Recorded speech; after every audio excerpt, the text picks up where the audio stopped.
Legend tells of a unique warrior, a lost soul. This warrior is a woman, a motherless daughter, and it is her destiny to tip the balance between good and evil. She is a treasure, and both sides seek her out as the final weapon in an ancient war.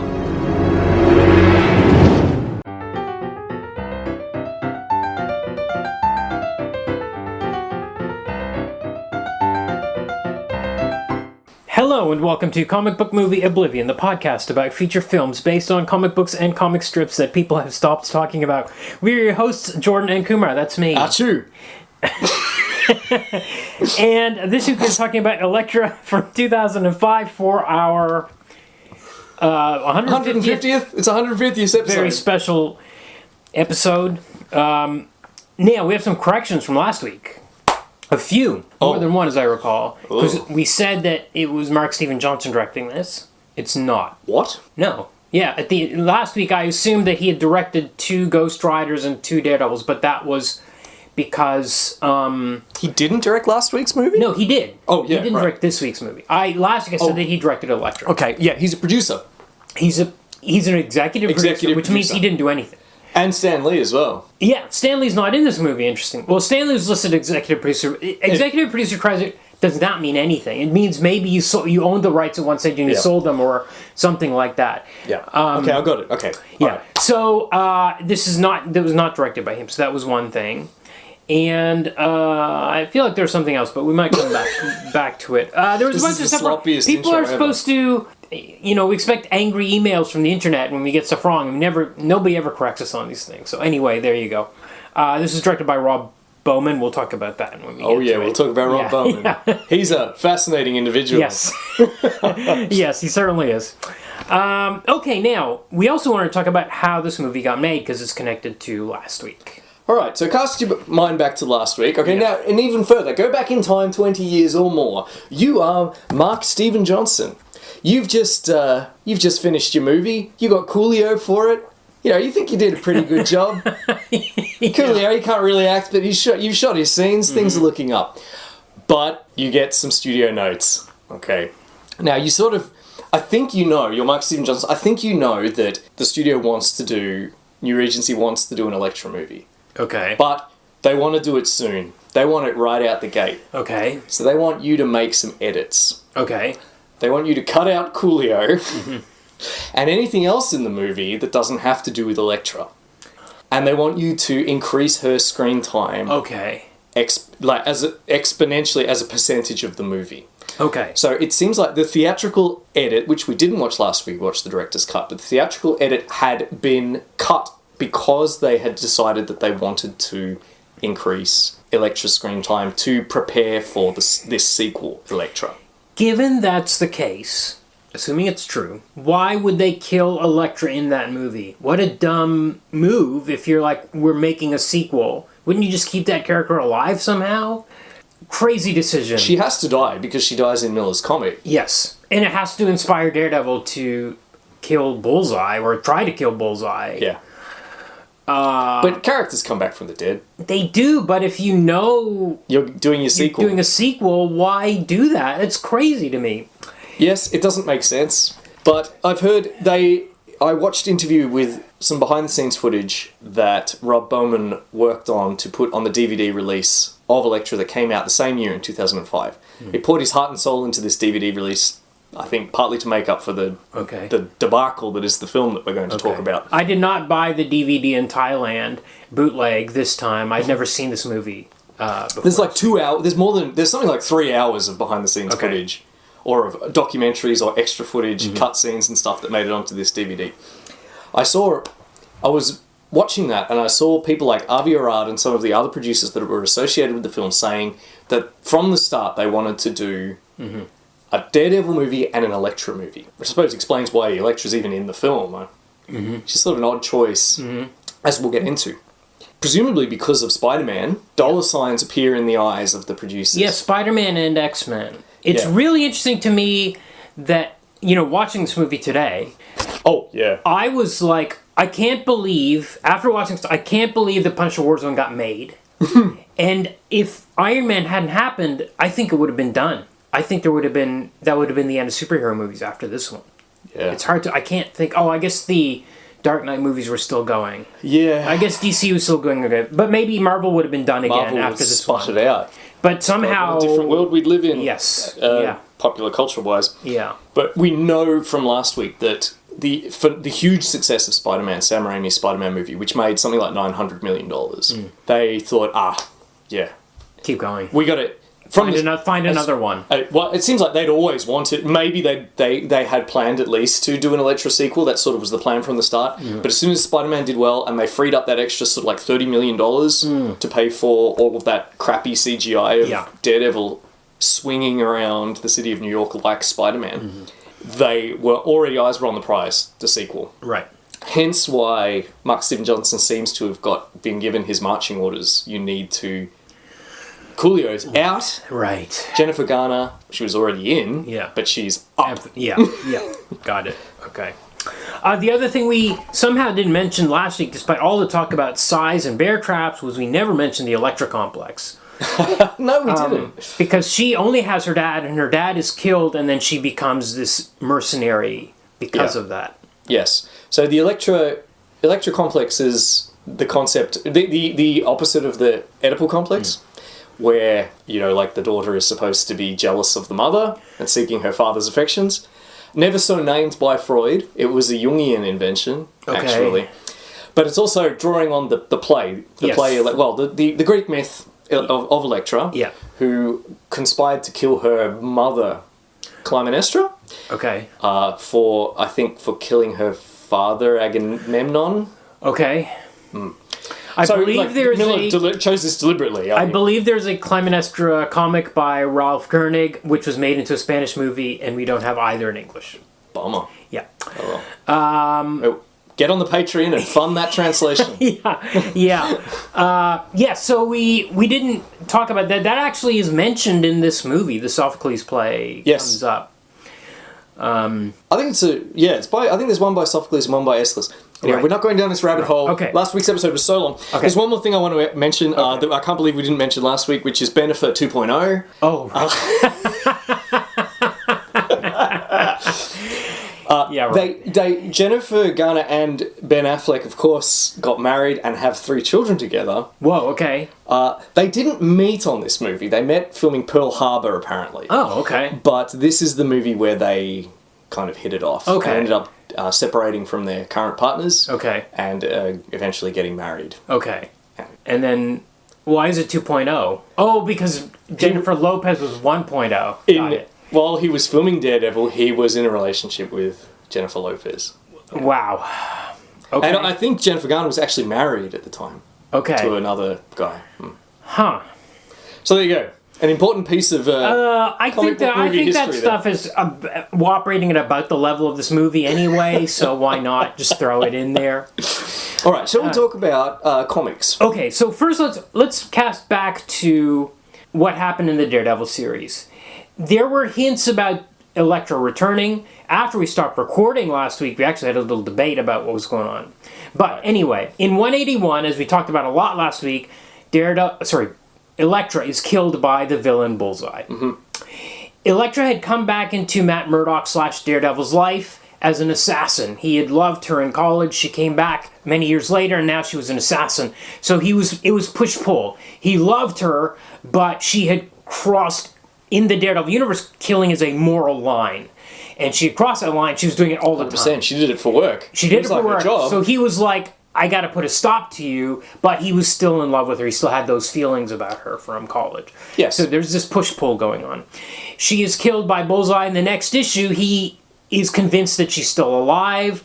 He tries, as Matt Murdock, as Daredevil, to get information, proof that she's still alive. He tries to go to get a judge to get an exhumation order, and he can't get it, so he goes and digs up her body himself and feels her crazy. He touches her dead face, and he's like, preserves dead face. Yep, and is finally convinced that she's dead.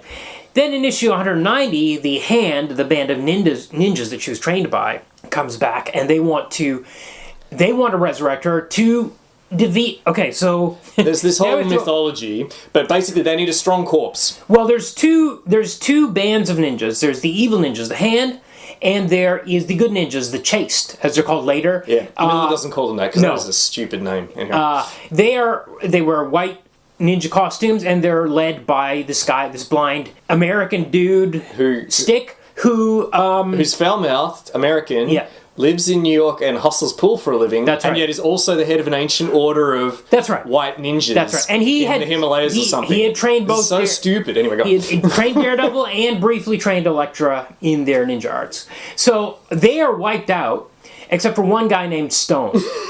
And the Hand, apparently, in their quest to kill Stone, decide to resurrect Elektra. Well, they need a replacement for their previous champion, Kirigi. Yes, Kirigi was this unkillable ninja. Except he's not. He's very killable. Well, oh yes, you need to res him when he's. But he's been alive for hundreds of years, and he's kind of mythical, legendary. Well, they need a new Kirigi. But they do resurrect him 3 times in the course of Miller's little run. He comes back. He's killed 3 times. He comes back 2 of those. And then they just bind him up and say the magic words, and he's up again.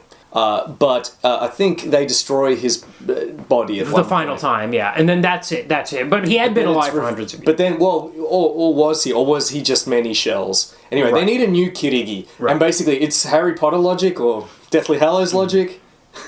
The guy that killed the previous Kirigi, or...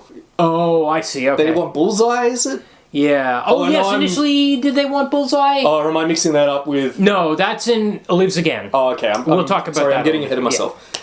Yeah. They just basically, they need a strong corpse. Well, Stone says they want her to kill me, basically. Okay. Now, we get in this issue, we also got some backstory on Elektra. So after her father died, she went on a quest for vengeance. She was going to follow the law. She was training to be a lawyer, maybe at the same school that Matt Murdock was when they were in university together. And she's like, once her father's dead, she's like, I can't live by the rules in your country. This isn't working. I need to find another way. She trains in Japan with some guy, and then she decides she's going to go see this guy Stick, who's a better master that can really push her to the next level. She climbs this cliff. She goes to Stick's dojo. She passes out, but they bring her in. They train her for a year or so, and then they kick her out. They're like, look, you're too wild. You're full of anger and rage and all this emotion. You have to get rid of that stuff to train with us, so get out. She leaves. She goes back to her previous master. And she says, Stick was talking about some sort of war between good and evil, and I feel like I'm a part of that, and I need to prove myself to Stick. So I'm going to infiltrate the Hand and then defeat them from the inside, and then Stick will accept me back or whatever. And her master says, don't do that, because if you go to the Hand, they will corrupt you, which is what happens. She becomes a corrupt assassin. Yeah. And she kills her master. They make her kill test. this guy, this not Stick master. Yeah. As her initiation into the Hand. She doesn't know. She kills him. They dope him up. That's right. They dope him up with the Ilaka drug. Yeah. And then and then send him against her, and she doesn't realize because it's dark. So after she's killed by Bullseye and the Hand grab her corpse, you're going to resurrect her. Now, the Chaste have this way of resurrecting bodies by putting their life force. They do it to Black Widow. They do. That's right. They bring her back. And there's this big fight with all these ninjas. We didn't have any ninjas last week in the Daredevil movie, by the way. That's kind of a big difference from the comics. It is a huge difference. So they're fighting these ninjas, and Elektra is dead, and Matt, as always, he thinks he hears a heartbeat, which is what happened in issue 182. He kept thinking she was alive. He goes over to her body, there's no heartbeat, but he thinks he can use Stick's power to pour his life energy into her. It doesn't work. But when Stone comes up to her body, he's like, she's pure. She's turned pure. Yeah. And Matt has had some kind of effect on her. Right. And then we get a line of dialogue from Stone saying, I'm already weary, but I guess I could do it. So Matt and Black Widow go outside. When they come back, both Stone and the body are gone. Have disappeared. Right. And then we get a scene of Elektra climbing the cliff as she did many years ago. Yeah. And I assumed that this was a flashback to that scene. But as you pointed out in the last page, she's actually standing on top of the mountain, of the cliff top, on top of this bluff, with her jacket off, and her red ninja outfit is now white. Yes. I think this is a typical kind of nod to ambiguity. Is it metaphorical? Is it literal? Frank Miller always said she would never come back. Has she survived? Has she gone to heaven? Has she gone to heaven? Good. It's yes. fine. Yes. It's. I think comics like to do me. Always like to play. I would say comics didn't like to. I would say Frank Miller did this. You're right, of course, because that's not. I think this is. I think this is. Yeah. So here, but I mean, it's not uncommon in what we think of maybe in modern media to just to end on an ambiguous note. So she could be alive, which I had not considered, or even as you just mentioned now, she could be in heaven, which I hadn't considered as well. So there are both possibilities, and Frank Miller always said in interviews, Elektra's dead, dead, dead, she will never come back. And Marvel did break that rule in the early 2000s, as I think I mentioned last week. They brought it back. And he did a graphic novel in 1990, so he left Daredevil in 82, he went off, he did Dark Knight Returns, which I hope to talk about someday because I absolutely love it. That's a Batman book. He came back to Daredevil after Dark Knight. He did a series called Born Again, drawn by Dave Mazzucchelli, which is also excellent. And then in 1990, so this is 8 years later, he did this book called Elektra Lives Again. This is done in my favorite Miller art style. He kind of solidified. His art was a little bit all over the place in the early days of his career, but now he had this kind of scraggly... This is the recognisable Miller style if you've read Sin City, I suppose, although of course in Sin City it's black and white. Right. But it's like really consistently scraggly like Charles Schultz on Peanuts. Like it's always... It's hard to describe. It's craggy and scribbly. Yeah. But in a completely different way to Mignola, say. Yeah. Who also does extremely craggy. Yeah. People look like a cliff face. Yes. Yes. A weathered cliff face. And also colored by Lynn Varley, who also colored Dark Knight Returns. Really just gorgeous, like the most perfect colors on it. Anything in the church looks nice. Yeah, oh yeah, there's all these stained glass shots and stuff. She's just done such a beautiful job on this stuff. She was his girlfriend at the time. At some point they broke up. I don't know when, but then Sin City comes along and it's completely in black and white. Is there a connection? I don't know. I could be making do the math. I don't know. We did mention Freud already today. Yeah. So in this one, it's an 80-page book. Matt Murdock it's right after, it's like a year after her death. And he's having dreams, like every night, about her on a mountain, being chased by the souls of all the people she's killed, the hordes of people that she's killed. They torture her. Yes. And it also implies that maybe the finale of issue 190 was also his dream. Maybe even that her climbing that mountaintop. Maybe that was the first... Well, it's almost explicit, because as what's happening in this book is that he is no longer able to tell dreams from reality. Right. Very deliberately and annoyingly, the book has Daredevil fighting like phantom ninjas, has him going places and doing things in the nude or in his underwear when he was just in bed, and it is absolutely not clear, which was frustrating to read, whether he's awake or whether he's asleep. Sometimes he has injuries from these peregrinations, sometimes he doesn't. Yeah. Okay, I get it. He can't tell the waking world from the world of dreams. Yeah. And you're right, that has implications for 182, doesn't it? Yeah. Or from 190 for that matter. Yeah. Good. So far I'm on board. Yeah.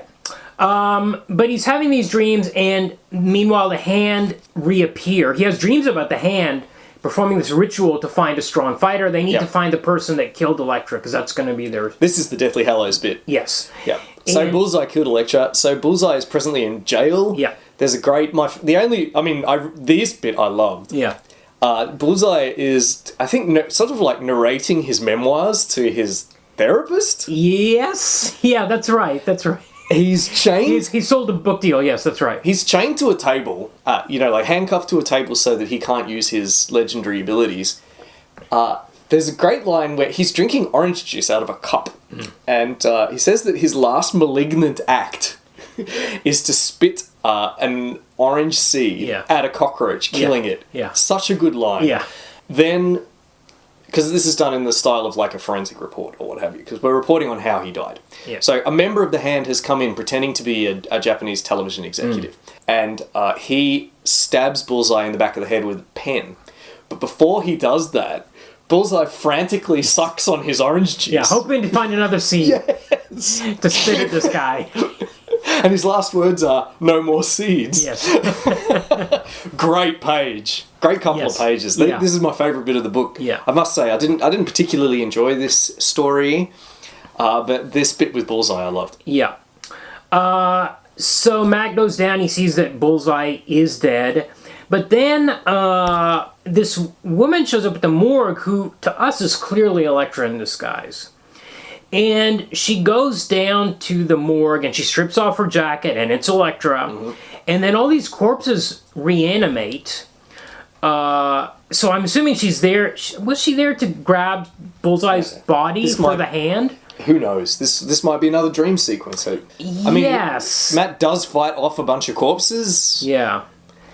And then there's like a fire at the morgue, and she, like, all her clothes are burned off, and she goes and has sex with Matt. Yeah. Seems like it has to be a dream. He actually says another goddamn dream. But how much of it was the part with were the corpses real? Was her getting Bullseye's body real? Obviously, her having sex with him while all these flames are around. Again, beautifully colored by Lynn Varley. Yeah. Obviously, that's quote unquote obviously a dream. Yeah. Yes, but it seems like the hand do take Bullseye.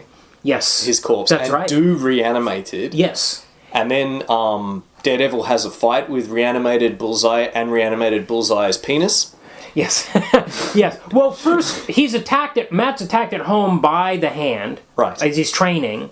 And he manages to beat off his attacker, but then there's an arrow comes through the window and he chases the person that shot the arrow and follows him to a church where we see... Why are they reanimating him in a church? I don't know. It's so fucking weird. It is weird, but then Elektra is there at the church wearing a white nun's outfit. Okay, so... And she's fighting the hand at the church. Now, it's almost like there's pages missing. It's like... Or again, it's maybe dream logic, this stuff all seems like it's happening, but we didn't get a progression from her having, the dream of her having sex into her. She had brought the corpse of Bullseye to them, presumably that's what she went to the morgue for, but now suddenly she's fighting them. Why is she dressed as a nun? All this kind of stuff. It doesn't make any sense. I think he's going for a kind of like a Giallo... Right. Chiaroscuro, yeah, or like that kind of it, like just crazy. Throw in a nun. Yeah, it feels very Italian cinema reading this. You know, like I think he's not got a filter. He's just said, like I'm just gonna have Elektra dressed as a nun, and they're gonna reanimate Bullseye in the church. And in fact, could it be a dream? Could it be reality? Right. It doesn't matter. She reanimates Bullseye, and then on the next page we see that Elektra has been stabbed in the stomach, and she's bleeding out. When did this happen? Yeah. Who did it to her? Yeah. It's like there's bits missing. It's like a dream. From a dream, you jump from bit to bit.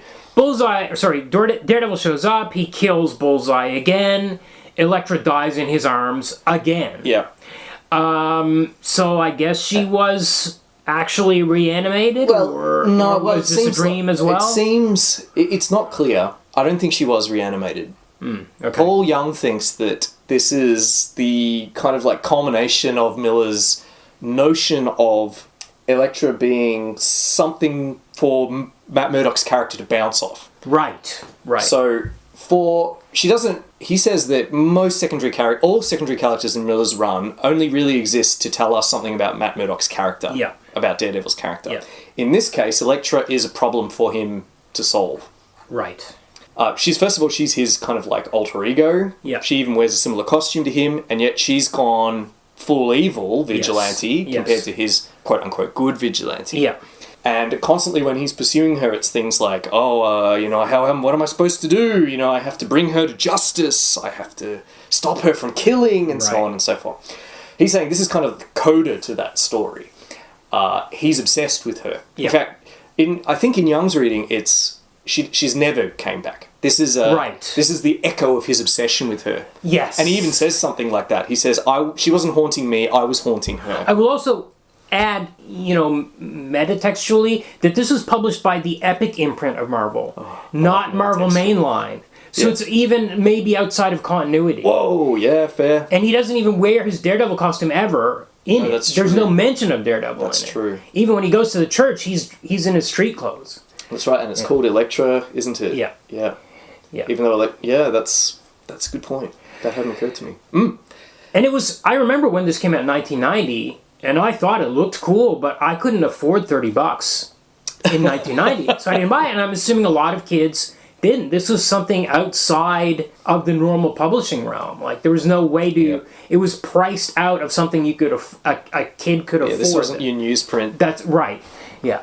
So it was kind of placed in... Even in publishing terms, was placed in a kind of way that this is a kind of coda, as you said. And I imagine Miller, too, when in writing it, had placed it above... Because it's very kind of... I don't want to say pretentious... But it's very aware that it's saying something... Right. He's very aware he's trying to say and do something, quote-unquote, important. Yeah, right. I find that I didn't enjoy it a lot. Right. Because, unlike you, I don't love Miller's mature art style. Right, okay. I love the colours. Yeah. The colours are fantastic. Yeah. But I don't love his Sin City, what he's become by this stage. And this might be the last thing he does before Sin City. I wouldn't be surprised if that was the case, because it feels like Sin City with colour sometimes. Yeah, right. Yeah. But yes, yeah. But I think I made my point. Okay, well those are our 3 Elektra Resurrection stories, the 3 official ones. Great. So let's get into this movie. Get into this movie. Came out in 2005, only 2 years after Daredevil, as you mentioned. They wanted this movie more than Daredevil, maybe. Directed by Rob Bowman, as you mentioned, who's a fascinating character. Fascinating. Directed a lot of TNGs, 12, 15, 20, something Heaps like that. of TNGs. His first directing job was TNG. Really? Yeah. He was 27 years old Whoa. when he directed his first episode of TNG in the first season. I don't remember which one it was. Okay. It wasn't one of the worst ones. Okay. Apparently, he looked so youthful that Rick Berman thought he was delivering pizza. Great, I love it. But yes, he's also a director of X-Files episodes. Yeah. And now he's doing... And not a lot of features. Maybe this is his last one or second to last one. I'm not sure how he... I think he went back to TV after this. Okay, right. Yeah, much like Jennifer Garner. Yeah. There are a bunch of writers on here. One of them is Zach Penn, who was a story, or, not like script, but story on X2, X3, Incredible Hulk, and Avengers. He's the Doctor. So we had in this documentary footage that I watched, I saw the initial 2 screenwriters who prepared the initial treatment. Yeah. They mentioned that they had got their notes from Marvel. Elektra had to be a superhero. Okay. Like, you mean as in a goodie? A goodie. Okay. Elektra has to be a goodie, which kind of straitjacketed them in ways that we'll talk about when we talk about the film. But, so they mentioned that they based their story, at least in part, on Wolverine and Elektra the Redeemer. Right. Which, I'm not sure how we have time to go into this. No, I had to flip through it. It's written by Greg Rucka. Yeah, by Greg Rucka, It's basically a short story, or a novella, written by Greg Rucka, with spot illustrations almost, by Yoshitaka Amano. Yeah. Famous for Final Fantasy video game art. I don't think he read the story, because there's a lot of the art is incorrect. Like, she's supposed to be wearing a mask when she attacks this guy. She's not wearing the mask. There's no mask. And the girl, the young daughter of the man she assassinated, is supposed to be shocked. She just looks like she's got a bland look on her face. Beautiful. But by no stretch of the imagination is this a comic. No. Despite being unerringly described as such online. Yeah, it's not. And I tried to read it, and I mean, the most diplomatic way I can put it is I can see why Rucka transitioned into comics, because... Is this before he was writing comics when he wrote this? No. But, I mean, he had gotten into comics, but he was a novelist. Right. And I can see why he switched over, because it's kind of bland. Like, the prose is... The prose, the prose is perfectly suited for comics, because there's nothing. It's just like better to write panel descriptions and have an artist that can like bring the thing to life. Oh my god, you are so right. Because I was reading this and I was reading it thinking, holy shit, I wish I was watching this movie. Yes. Right. Instead of the one I ended up watching. But otherwise, the prose is nothing to get excited about. No, exactly. It's all about the art. It's just this happens, this happens, this happens. Yeah. She went there, he went there, he stabbed him. This kind of stuff. There's no juice to it. But it was a cool story. Seems a lot kind of like Logan. I thought of that too. I feel there are bits of Logan in it, and there are bits of it that have made it into this movie. So is Logan on our... Logan's not on our list. Is Logan on our list? We haven't quite decided about the X-Men movies yet. Well, if we ever get around to it, maybe we'll talk about... I really love Logan, and I love the Wolverine, which, we'll talk about as we go through this, because at least one of those actors... He is. Yep, we have it. Oh, okay. How did I even get onto this? Oh, right. The two writers. Yes. All right, but yeah, it seems like then after they'd done this, God Almighty, we get distracted on it. We open tabs like crazy. We need an editor. Fund our Patreon. They handed over to Zach after they'd finished their initial treatment, Right. and then for him to polish essentially. So he's the script. Right. Okay. Got it. Okay. Okay. So I want to say something. Opening credits. I had to rewind all this stuff a couple times, but. Because I was confused about the opening narration. But anyway, I ended up rewinding, got through the credits again. One of the production companies is called Epsilon Motion Pictures. I was like, oh, okay. And then when we get the logo for or all these fonts for the characters and stuff, all of the E's are replaced with sigmas. Yes. Which is not pronounced like a letter E in Greek. That's an S sound. I'm so glad you picked up on that. This new Christopher Nolan, The Odyssey, have you seen the logo for that? People were pointing out that they've replaced the O's with omegas and the E's with sigmas, and it does not spell The Odyssey. It's some weird... Yeah. They do the same thing with Cyrillic, with Russian, to make English words look Russian by replacing it with Cyrillic letters that are not pronounced the same way in English. But anyway... Yes, it bugs me out. I never thought you'd bring it up. Well... I should have guessed, though, as a man of your profession. It was just weird because we've been seeing all people making fun of the Odyssey logo for the past few months. And also that when I rewound it, it's called Epsilon Motion Pictures, not Sigma Motion Pictures. What is going on with these people? That's good. Okay, and also the Fox logo I know is turned from gold to this kind of stone white, which I guess is supposed to be her future sense, which we'll maybe get into later. That makes sense. Okay, now we get a voiceover from Terence Stamp. Terence Stamp, you are a comic book movie Oblivion All-Star officially this week. Finally. Indeed.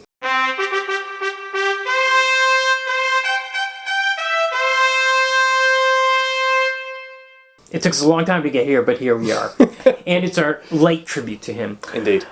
Okay. A late tribute to the late Terence Stamp. That's right. And he tells us that there has been a war in the shadows between good and evil for millions of years, sometimes large scale, sometimes within a single person. And the evil were led by, or the hand are the ultimate evil, the ultimate form of evil. And the good have some sort of magical power where they can tell the future, raise the dead. It has a vaguely, I can't even remember what it was called, but it has a vaguely Japanese name. Kurugumi or something? I can't remember what it's called, something like that. And which seems to have two applications, seeing the future and raising the dead, and none others. Yeah, very weird. Okay, now we hear there's also a legend that there's going to be a warrior, a female warrior who's a lost soul, who's motherless, a motherless daughter, and her destiny is to tip the balance. So this is exactly almost word for word out of Star Wars: Return of the Jedi. We're talking about restoring balance to the Force, except here it's tipping the balance. No, that's not Return of the Jedi. That's the Phantom Menace. Oh, okay, Phantom Menace. But this is all in the first minute or two, and I had to rewind. So I was like, "What is going on?" A chosen one. They're going to fulfill some kind of chosen one purpose. Yes. This is straight out of. Now, there's a little bit of a bait and switch here because we think it's Elektra. Yes. It turns out to be a different character. Or was it Elektra? Or was it Elektra? Because why did they bring Elektra back from the dead? If she's not this special... If she's we need to talk about the vague as hell mythology that's going on in this movie. It's very vague because... As far as the Daredevil movie is concerned, because they switched the order of things, she was Elektra Nachios was this girl who maybe learned karate at the YMCA, in the first movie. In the first movie, yeah. And then her dad's killed, and then she's like, "I'm gonna get revenge on Daredevil because I think he did it." Yeah. She trains. She has a montage with Evanescence for 2 Yeah. minutes. Goes out, fights Daredevil, is killed by Bullseye on a rooftop. And right, okay, but and she leaves him a brain medallion. Yeah. We learn in the ambulance the hand Stick resurrected her, brought her back to life, or she was in the ambulance, and they used the what's the heart the jump start defibrillator on her, and her eyes actually like open and close during this scene. It's in slow motion, so you can really see her eyes closing. Is this before the assassination sequence? You mean in Daredevil? With Jason Isaacs? Oh no! Oh yeah, no, sorry. No, this is later. This is later in Elektra that we see her coming back to life. Yes, that's what I thought. Yeah. But my point is, okay, so if she's not the chosen one, why did Stick resurrect this girl who learned karate and had one night of fighting Daredevil on a rooftop? Well, the timeline is really vague. We don't know. We can't go by the timeline from the comics. No, of course not. So, in the comics, Elektra's father dies, then she goes off and trains. This is my point exactly. But we don't get that. She trains a Stick, and Stick's like, she's awesome, but she's got too much rage in her, we can't continue training her. Fine. We get this in the film, but we also don't get the solid timeline that we have in the comics. Here, I'm afraid to say, she probably must have trained with Stick before her father died. A bit like Daredevil did before his father died. He was secretly training with Stick sometime, somewhere, in a hazy timeline. Yes. That's straight out of Miller, too. Right. So you're saying so I assumed she just was like, she was at the strip mall with Cobra Kai. Yeah. And you're saying, well, maybe she was training with Stick in the hand before her father was killed. If we go by what we're seeing in this film, yeah. Okay. But then she's kicked out. Oh, so you're saying she's kicked out? She could have been kicked out before she met Daredevil. Matt Murdock, yeah. Got it. Okay. Okay. That's plausible. But who cares? Yeah. Because this film's plot. What's going on with this movie? So we get a kind of cool sequence, I suppose. If more of the movie had been like this, I'd been a bit happier. Where Daredevil assassinates Jason Isaacs. Yeah. She assassinates Marshal Zukov. Elektra, yes. That's Gregory Zukov, yes. From The Death of Stalin. From Death of Stalin. Yeah. Which is cool. Yeah. By the way, I wrote down some of his other credits, and he's got some voice credits that are relevant. He's got so many voice credits. He was Ra's al Ghul in some sort of Batman direct-to-video. He was Sinestro in some sort of Green Lantern direct-to-video. Amazing. He was Superman in Superman Red Son direct-to-video, and he was a voice in the What If cartoon as well. He is nerd royalty, Jason Isaacs now. And he's also, of course, in Star Trek. Star Trek Discovery. That's right, so he is fascinating as well. Fascinating. Although, does Star Trek Discovery count? Are we going to be mentioning Star Trek Discovery? We have been counting them, but I mean, I don't like it.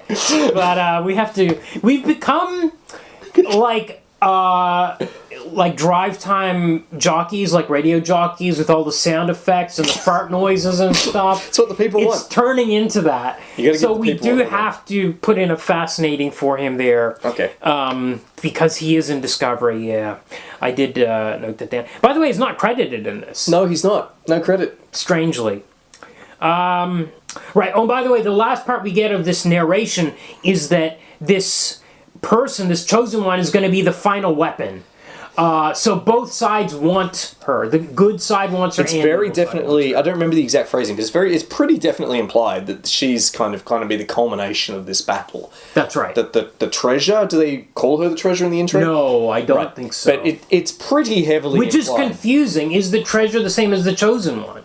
I don't think so. Oh, it's hard to say. Because we get another character in this movie who seems to be based on Typhoid Mary from Daredevil comics. She's even credited as Typhoid Mary. Oh, not just Typhoid? They call her Typhoid in the dialogue, but maybe she is called Typhoid Mary in the credits. But anyway, she says at the end of the movie, she says, I used to be the treasure. Why leave that line in? And I'm like, wait a second. It completely messes everything up. So that means that I thought there was only supposed to be one chosen one that would tip the balance. Now we've got two Darth Vaders running around. Well, we got to talk about that when we get to it. Okay, so now, yes, we get Jason Isaacs. He's some sort of mob boss named DeMarco. He's in his fortified mansion, and he's like, I'm going to die anyway, because Elektra's coming for me. Yeah. And she had attacked his men once before. She let him go twice before. Yeah. Once when he was protected by the hand. Yeah. In, like, Monte Carlo. Yeah. And she just let him go for kicks. Yeah, I'm not sure. She says she lets you go so that you can. I know why she did it now. It's so that I would feel like this. I do like the fatalism of his character. He's just like giving up, and his security guy's like, "We can beat her."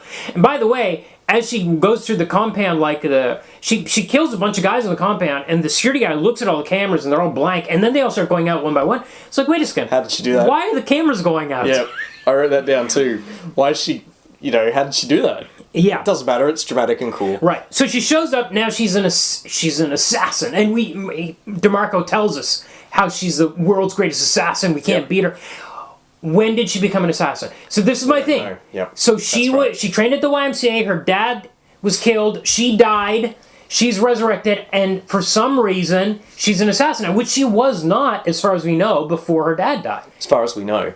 But don't you think she would have reacted to her dad's death differently if she was a mercenary? She wanted to kill Daredevil. But that's what I think. Like, the thing is, the dad's death inspired her to kill Daredevil. I didn't get the sense that she was like, "Oh, I gotta do that again." Like, I have to work on my time off and kill Daredevil. The point is that this film never tells us why. Right. Yes. Why are you a killer? Why are you a killer? Yeah. Why are you an assassin? Yeah. Where was your start of darkness? Yes. We never get any of it. And also, again, my question about, is she the treasure? Because if she's working for the good side, which we kind of assume she is, she's killing these people. And we get a scene with her handler, her agent, in the next scene where it's like, you killed all the security guards and you didn't need to do that. And she's like, well, it's helped spread the legend, like, about herself. She's her own attitude, and she's like, I just wanted to kill them. And I'm like, okay. It's not very virtuous. Anyway. This is, Marvel wanted her to be a superhero. Right. That was the instructions to the writers. Right. So, she finally shows up and kills the last guard. This guy named Bauer. I like her red outfit. Yeah, I like the way her hair's flipping around. It's not practical, but I like the visual of her hair and stuff. And by the way, cool. I don't know. I think she seems like more muscular in this than she was in Daredevil. And also, she seems more chiseled. She looks like a Frank Miller drawing in a lot of these shots. The way they've lit her and her cheekbones, and she's in amazing shape. And we talked about, how she looked coming through when she entered the cafe last time. This time, it's all about her arms and shoulders. Yep. They're constantly on show. Yeah, the camera loves her arms and shoulders. Yeah, and in fact, I would say, except for this opening butt shot from Bowman here, I did make a note of that. The butt seems less sexualized in this one. Even if you look at the Daredevil poster, she's in the Brokeback pose, right? She's got her butt to the camera, but she's twisted around so you can see her chest. In the Daredevil poster. And we don't really get that in this one, I don't think. She is not, I agree. Objectified in quite the same way. Not in the same way, no. And she just seems tougher, and somehow she looked the part more, I felt like, in this one than she did in the last. The original two screenwriters did not want her to have any romance whatsoever. Ah, okay. Interesting. And it seems like when the Doctor came on, Zach Penn, he added the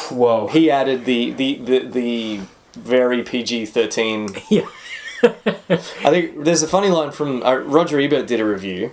We sometimes mention our friend Roger on the podcast.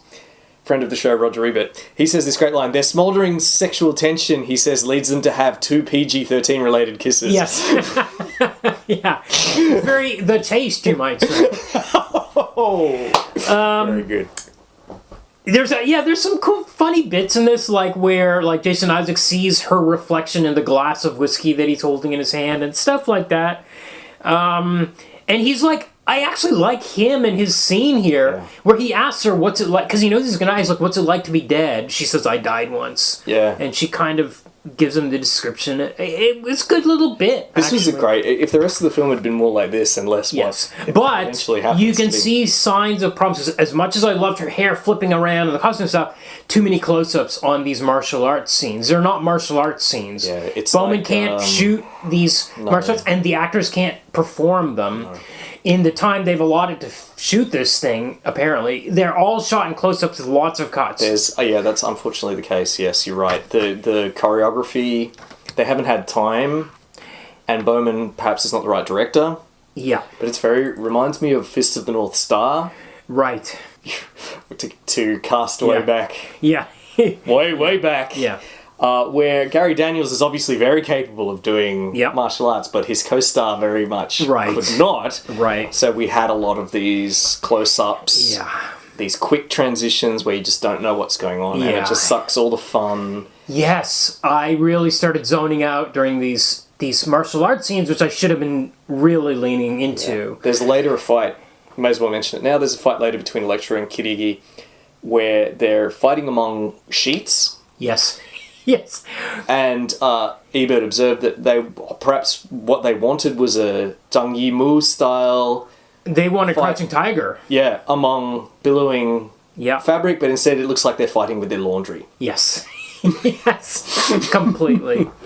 Okay, cut to the Hand, who operate out of a boardroom run by Cary-Hiroyuki Tagawa. In his second appearance on the podcast. Playing a character named Master Roshi, which I thought was an odd choice. At this point in time, people have heard of Dragon Ball. I'm going to give this character a different name. Is this an Easter egg like Mark Miller? The father of... Yeah, that was weird too. Talk about that. Okay, so his son is Kirigi in this. Yep. Now, Kirigi in the comics is a big hulking beast of a guy. Yep. This big ninja that's been alive for hundreds of years. Very definitely not like a supernatural being. Yeah. This is a guy played by Will Yun Lee, who was also in the Wolverine. Yes. As I mentioned earlier. He was also in the Witchblade TV series. Mm-hmm. And they are after the treasure, which is a person. Yeah. Which may or may not be the chosen one, not clear. Yeah. And Master Roshi's right-hand man is like, I'm going to take care of this Elektra problem. I guess they're trying to get rid of Elektra because she keeps killing off their ninja. But maybe Elektra is not the treasure. Very unclear at this point in time. Yeah. By the way, this guy is played by Hiro Kanagawa. Correct, yeah. He's going to be an all-star. He has been in Josie. Yeah, you noticed that, did you? I won't mention what he's got coming up, but he was also on Discovery, so he's also fascinating. Fascinating. He was on Smallville. Was it Smallville? He was on Smallville. That's what I think of when I see him. He was the principal. Yes, that's right. He was Principal the principal. Kwan? Yes, that's right. So he's in Smallville, and he was also on Human Target. He was on the Fantastic Four cartoon as the voice of Reed Richards for the entire run of the series. Wow. And he was in the Blade TV series, a live-action thing that lasted for one season. Amazing. But he was Japanese delegate. Yes, in Josie and the Pussycats. He's not the only person from Josie and the Pussycats to appear in this movie. Really? I'm looking forward to hearing the next one. Okay. Okay, cut back to Elektra. She's cleaning the floors... Which she does constantly to get rid of her DNA, apparently. Right. Strange aside. Okay. Also boring to watch. To see her cleaning the floor. In her own apartment, she's cleaning the floors. She's got to get rid of her DNA. Okay. Her handler, her agent, this guy named McCabe comes in. He's like, hey, you killed too many people. Why'd you kill all those guys? He questions her. He's like, why did you go out and get laid? What kind of life are you living? It seems very weird. Her behavior seems weird for a person that's come back from the dead. Yeah. Like, there's no consequence to that. No thought about life and what it means to kill existential crisis people or cleaning floors. She's just cleaning Imagine floors. coming back from the dead. It's all business. I got to scrub the floor to get rid of my DNA. Floor instead of enjoying life, go see the world or something. It's strange. It's wild because this film... What is this film about? I mean, this film wants to be some kind of character study of Elektra. Yeah. And yet it doesn't engage with the fact that she's come back from the dead. It seems more concerned with dealing with her childhood trauma, which we never get a good sense of, and yet it constantly interrupts what's going on in the film, we get all these flashbacks all the time. Yeah. She's always flashing back to... We get one now to her resurrection. And Stick, who is British, by the way, but still behaves like Stick in the comics and like the pool hustling and stuff. Because it's Terence Stamp. Yes. They had him for an afternoon and they're he tells her about this power, the Kimaguri or whatever, which can control time as well, he says. In this scene, I'm like, whoa, that's pretty intense. So is that going to come back later? There's no time control. Well, she uses it to see the future. To see the future, yes, that's right. She does it twice. But she's kicked out by... She only uses it in fights. Right. That's it. That's right. It's useless unless you're in a fight. That's right. She's kicked out by the white ninjas for, again, being too much of a hothead. Yep. We don't know when this occurred. Again, it could have been at any time when Elektra was an adult. Right. When she... Yeah. That's right. We get a toothpaste montage. This is where she's gone grocery shopping. It's similar to the Matt Murdock montage. I actually liked that in the last movie because we saw how he folded his money, so we knew what different bills were. That served a good purpose in that movie. Even not in that movie. That's something I never thought about before, is how does a blind person know what bills are in their wallet? And he's folded them two different ways. I was like, thank you for giving me that information, movie. They're in boxes that are labelled with Braille labels. Yep. His radar can't see the print on a bill. So he has to fold. He has a different style of folding for each denomination of note. Yeah. It's a great little thing. Here, there's no purpose to this. Well, we get a... Later on, there's a comment about how she has OCD. Yeah, you're right. And it goes... But where does that go? It doesn't affect her ability to fight or anything. That villains don't take advantage of her OCD or her need to count her steps or line up her banana. This scene, she lines up her toothpaste exactly. I was like, I thought she was prepping for a mission. And I thought she'd gone to the store to buy all this stuff. She's going to make a pipe bomb, and we're going to get this montage. That's the way it's played, because we get very dramatic music too. Kind of like pounding dramatic music. Yes. As a test, I muted it. Yeah, right. And then watched the sequence. Right. And it looks like a person just getting their organizing their groceries. And then she lines up all her bananas in a row and all her apples in a row and all this. I was like, why is this she doing weird. This? And with a pulsing beat, she even does the fruit to this. Yeah. What is going on? Do assassins prepare for... Yes. The thing... Eventually, as you said, we find out that she has OCD, and yet it's mentioned twice. Yeah. And goes absolutely It's mentioned nowhere. once. We see it once, it's mentioned once. And goes nowhere. And that's it. It has no effect on the plot. Wild that they even put it in. So we get a flashback to... Oh, by the way, so her... Okay, this was confusing to me. Her partner, her agent says there's a job that's worth a lot of money. She doesn't want to do it. She wants time off. And then she goes to this lake house, which is where we have this montage. Now, I thought she was here for her vacation, but did she accept a job Yes, already? she did. She's accepted the $2 million job. But she's waiting to find out who the target is? Yes. Okay, where is this lake house? Is it in Switzerland? It's on an island somewhere. We don't know where exactly it is. It can't... I doubt it's not outside the US. So it's probably somewhere in the eastern United States. Okay. New England or something like that. It seemed to... Was it mountainous? I can't remember. Okay. Well, we see a lot of the sea. She spends a lot of time looking out at the ocean and staying in a beautiful kind of like beach house. Yeah. Which, citation needed, might be the same lake house as from 50 Shades of Grey. Whoa. Okay. Okay. But like when I was watching this, I was like, what is going on? Because she's accepted a job where she's going to go and stay at a lake house for days. So her handler says the client wants you to stay there for a couple of days before they tell you the target. Oh, okay. Already I'm thinking, what kind of assassin accepts this? This is weird and suspicious. Right. So she's just hanging around in the beach house. A girl breaks into her house. By the way, before the girl breaks in, we get a flashback to her dad when she was swimming. Dad was being really hard, pushing her. Different dad. We've retconned the dad. He's not Greek anymore. He's got the same name, but he's not our friend from The Mummy. No. He's some other guy. Well, he can't play himself. It's him as a younger man, except now they seem to be American, not Greek. That's right. Because their mansion is very definitely in the United States. Yes, that's right. Incidentally, the actor playing Nicholas Natchios is called Kurt Max Runte. Okay. He plays German delegate in Josie and the Pussycats. Oh, lovely. So we have Japanese delegate and German delegate I love it. reunited in this movie. I love it. That is great. Okay, now we also learn a bit about the mom. well, we don't learn anything about the mom except the mom died. Right. And we get these recurring flashbacks throughout the movie. The first time baby Elektra, kid Elektra, 10-year-old Elektra, goes up to mom's room and finds her dead, but there are monsters in the room. Yeah, like a demon. Yeah, demon, good. Second time she goes up there, it's not a demon, it's ninjas. Yeah. Third time, finally at the end of the movie, the ninja says to her, "Hey kid, have you ever danced with the devil in the pale moonlight?" And we learn that we see this ninja was not wearing a mask. Every fucking time.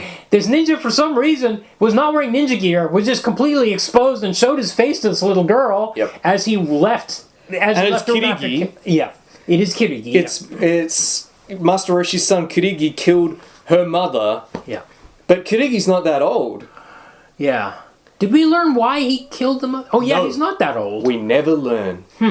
Another thing this film never bothers to tell us. Right. Also, well, in the opening scroll, I mean, the opening narration by Terence Stamp, by Stick, he tells us the legend, the chosen one, will be a motherless daughter. Yeah. So it's always a girl whose mother's been killed. Right, but that's immediately when I heard that, I was like, that's not Frank Miller's Elektra. Frank Miller's Elektra has an Elektra complex. Her dad dies and she goes nuts. Yeah. Yeah. So already we've had to shift this whole thing around. Dad's some sort of meanie that's mean to her in the pool. You're quite right. She loves her mom. Mom has the little necklace that she was wearing in Daredevil. Yep. And mom's the one that gets killed that sets her on this path. The screenwriters decided Elektra needed parental trauma for this film to work. And they decided that Elektra's parental trauma needed to be that her mother died. Yes. That's right. Have these guys read a book? Yeah. Okay, so yes, now as you mentioned, there's a thief. This 13-year-old girl breaks into the lake house that she's staying in and steals that mom's necklace. This is the only thing she steals from this place. The only thing. Don't know why. But also in this scene, Elektra, when she catches the little thief, starts doing this teleporting trick, which she does 3 times in the movie around civilians. Yeah. I would hide that. She does this like Jason Voorhees thing where she can just appear on the other side of a person. Is it? I mean, it looks like teleporting, but are we meant to think that it's ninja speed? I think it's supposed to be ninja speed, but why would you why would you do that? Yeah. It's anyway. Yeah. Okay. Yeah. So she kicks this girl out of the house, she retrieves her necklace, she goes out on the beach, as she often does, to stare at the wave. We have about 20 minutes of her staring at the lake. By the way, at this point, I was pausing this movie a lot, and I don't normally do that. I was like, how much is left? And we're like half an hour into this thing, and there's like an hour left. I was like, what is going on? I really felt that. She meets this guy, Mark Miller. And immediately I was like, oh, this handsome dude, I'm like, oh, this is going to be a love interest?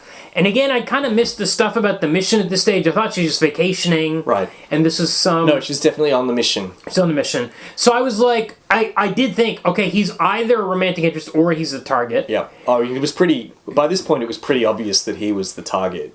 Yeah, okay. Because if you'd been paying attention and you knew that she was staying there, right, okay, waiting for information on who her mark. Oh, okay, so he would be near the area, right? Got it. Okay. What's crazy is in a later scene, he tells Elektra that he knew she was there to kill him as soon as she stayed in that lake house, which belongs to someone called the Witwickies or something like that. Okay, huh. And that scene, I thought, why would you leave that line in? Because why would a guy go and talk to a person who he knows is there to kill him? Yeah. Why didn't he leave? Yeah. He says, oh, as soon as you took that house, I knew you were here to kill us. It's like, bizarre. Not only does he talk to her, but she ends up having Christmas dinner with him. That's right. Yeah, the daughter invites her over, kind of pulls a trick on her dad, invites her over for... Parent traps him, that's right. To try to hook them up. And instead of running screaming, he lets her, has dinner with her and then makes out with her on the porch later. Yeah. But he knew she was an assassin? Right, okay. It later turns out... Then she gets her package with the targets in it. Yeah, days later. Okay. And she's like, she goes out there with her bow and arrow and she can't do it. Yeah. She can't, because she's made friends with them. I didn't think this is... I think she met them once at Christmas dinner. Yep. And she broke in once. She's killed... Hundreds of people. Lots of people. People who had families. She killed those security guards when she didn't have to, for fun. So why... She met them why once. is she hesitating about killing these people? She kissed him... Yeah. The film doesn't do the legwork. I don't even know. This isn't like... Had she kissed him at this point, or is that later, even? I don't remember. I think she had kissed him at this point. Yes, she had. She kissed him on Christmas Day. Okay. He gives her a glass of wine, and they share a kiss on the porch. Right. And she calls McCabe and says, I'm not going to do the mission. And she throws away some keys. What were those keys for? Just the keys to the lake house. But what about the next Airbnb people? Screw them. She's an assassin. Keys. She doesn't give a shit. So at this point... Why does she... at this point, I'm tearing my hair out. It's like, okay. This is the worst assassin procedure ever. Yeah. Yeah. You go and stay at the house near your target. Yeah. Under your own name. Yeah. Because she introduces herself as Elektra. That's right. To total strangers. Yep. So then I'm just from... But she didn't know they were the targets. She didn't know. But then I'm forced to conclude she just uses her name. If a stranger comes on the beach and she tells them her name is Elektra... Right. Okay. She's probably booked into that lake house under the name Elektra. A very bad precedent has been set by James Bond, who constantly introduces himself as James Bond, to all the villains in the world. Yeah. So maybe that's where we're going with this. Well, yes, and but I have to give the film a pass for this. Okay. A grudging pass. Okay. Like a B. Okay. Because it's revealed that this is Stick's plot. Yes. Stick has deliberately encumbered her with these burdensome conditions. Yeah. Because he wanted her to make friends with them and end up being their protectors. Right. And he couldn't... He's like a Machiavelli. He's scheming from behind the scenes. He issued the contract. Yeah. He obviously knows that Elektra's like full of rage and, like frustration, and she's a cold-blooded killer, so he can't just go up to her and say, please look after this girl. She would have told him to get fucked. So instead he's set up this. But so many things could have gone wrong. What if Elektra had said no? What if Elektra had got sick of waiting after a day? What if Elektra had actually killed them, as she almost always does? Yeah. Yes, and this little girl turns out to be the treasure. Elektra could have killed the treasure. Could have killed the treasure. Stick was pretty bloody confident that she wouldn't go through with the plan. Doesn't he have a line about how he was confident that her good would come out? He did it to purify her. Seems pretty risky. Oh, yeah. And I mean, at this stage, also, as you just said, it's explained later on that Stick hired her, but at this stage, because the next night the Hands show up to kill this family. And I'm like, wait a second, does that mean that Master Roshi hired Elektra to kill these people? That's what I thought at this point. Why wouldn't he send his own ninjas? It was very confusing, but it is kind of explained later on. Yeah, so. Like I said, it's not a great explanation, but I've got to give it a pass. So ninjas show up. Okay. Now, Elektra's gone from not wanting to kill her targets to actively wanting to defend them. Right. And these ninjas are... So we've got ninjas, which we were missing in Daredevil. Hooray. And they dissolve like they do in the comic. They turn into clouds. In a very PG. Yes, very PG, yeah. But there's a cool kind of scene in here where she is fighting a ninja in the house and she's killed by one. And then we realize afterwards that it was foresight. It was precognition. That she knew what was going to happen, and now she's able to fight them off. There's a bit of a rewind. Yet she only uses this precognition. Maybe it only activates when she's going to die, because that's the only time she uses it. Yeah, right. Like, this would be pretty useful at any number of she can see when other people are going to die too, not only herself. When does that happen? I thought it was only twice. I think she sees the little girl Abby... you're right, Abby Miller about to die, and then... Because we see flashes of it earlier, and we're like, what is that image? And you don't know. By the way, Daredevil did this too in the opening sequence where Matt was on the roof and falls into the church, where you get all these quick flashes of stuff that have happened, and we don't know what's quite... But so anyway, by the way, I love the way this one ninja kills himself. He just snaps his own neck by turning his head. That was cool. Something the Joker does in Dark Knight Returns. That's right. Okay, now, cut back to the Hand boardroom. And this guy... Honestly, you could have left these. Hiro Kanagawa has failed, so the son, Kirigi, has formed his own team of 5 people. By the way... His own team of super ninjas. Okay, so we're 35, 40 minutes in the movie, of a 90-minute movie, and we bring in 5 villains at this point. I was like, whoa, this is crazy. Yes, it is. They've got all sorts of wacky powers, which are not explained. No. They're not ninja powers. No. These are... Okay, so one of them is Typhoid Mary. As we said, she can give diseases which sometimes are fatal to people and sometimes not. I've written down gives people STDs. In fact, it only works once. She uses it 3 times on humans, and it only kills one of those 3. Yep. She. Yep. We've also got Stone, as he's credited. Called Stone. It's Bob Sapp. Bob Sapp has been mentioned on the podcast before. I was wondering about this. When did we talk about him? The Death Note episode, the Sapp Akebono fight is mentioned in the Death Note. So now we've got the real life Bob Sapp. Of course. Yeah. Real life Bob Sapp shows up. No lines. Yeah. He's just there being huge. Yep. He's a kind of like a Juggernaut kind of guy. Yeah, I don't know why they called him Stone, because it's confusing if you've read these comics. This is a bad guy. Assume no one's read the comics. This is just an Easter egg. And just like Typhoid Mary. His skin he's apparently impervious to any sort of damage. Like, he gets shot with a shotgun at one stage. He gets stabbed at size, and the size just break on his skin. Maybe his skin is impervious to harm, but he's killed by blunt force trauma from a tree falling. On his head. Incidentally, a tree that he himself knocked down. Yeah. Well, I guess he's not invulnerable. Maybe the top of his head is. Maybe his skin's skin's know that? just. I just assume his skin's ultra tough. Okay. Because he tanks a shotgun blast. Yeah. We see him brush off the balls. He tanks a stab from a side, but a tree falling on him kills him instantly. Yeah. I just assume maybe he suffered massive internal injuries from the tree. I don't know. That's my headcanon. I don't know. No, I prefer... No, you're right, Kamar. It's stupid. Okay, we got another character named Tattoo. There was a Grant Morrison X-Men character named Tattoo. Right. I don't think this is her. This is some dude. I don't know what her powers were. Anyway, this dude, we noticed there's a shot of this hawk tattoo, and the eye moves on it. His powers are extremely vague. He seems to be able to... He can manifest animals out of his tattoo. Yeah, so he's got like a tiger on his gut that comes out. He's got snakes. The snakes come out. The hawk. Now this is confusing. And a spider. Yeah, and a spider. And they can. Okay, so far so good. He can manifest them. They come out of his body and they fly around and do animal related things. Yep, but they can also seem to be able to fly to location. Yes. And they seem to be. If there's a picture of a hawk, he can send his tattooed hawk into that picture of the hawk. Yeah. Like graffiti of a hawk. Yeah. So it doesn't have to be on his body. It can be anywhere in the world. Yeah. If there's an image of an animal that he also has on his body, then he can send this animal avatar to there and see what it can see. Yeah. Another point, he sends a spider in. Yeah. And the spider melts. Right. It doesn't even turn into a picture. It just melts. Yeah. I guess that's just to tell us that it's one of his... Oh, right, monsters. Okay. Also, there doesn't seem to be... But how this graffiti thing worked... Man, it's very vague. That was a mistake. Stuff should be coming out of the tattoos on his body. It shouldn't have been coming out of the graffiti, I agree. Right. Okay, so we've got Typhoid, Stone, Tattoo... there's some random guy that does come through with knives. Right, and he doesn't have any powers. Nope. And was there a fifth one, or was Kirigi the fifth? I think Kirigi's the fifth. Okay, so those are the 5. Okay.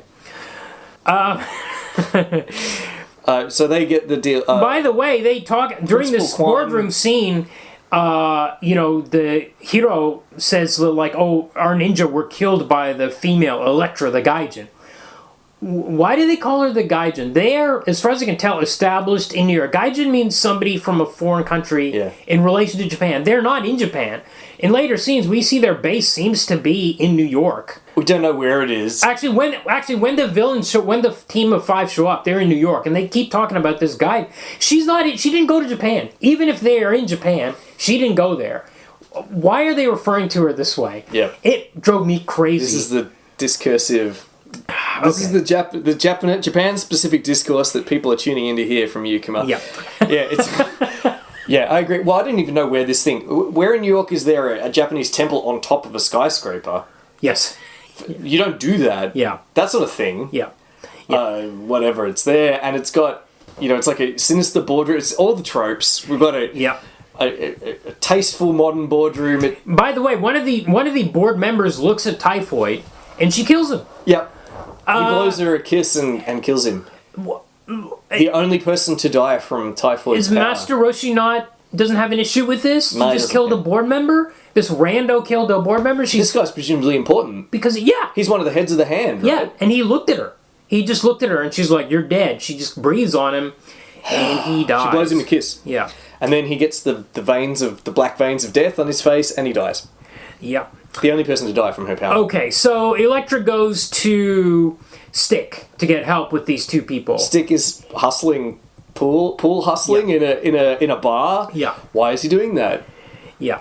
Because he does that in the comics before Miller figured out that he wanted him to be the head of a ninja clan. Yeah. Well, he does both things, as you said. Because they're being chased by the Hand, which she's figured out since the house was attacked by ninjas. And she's like, I don't want to have anything to do with the Hand.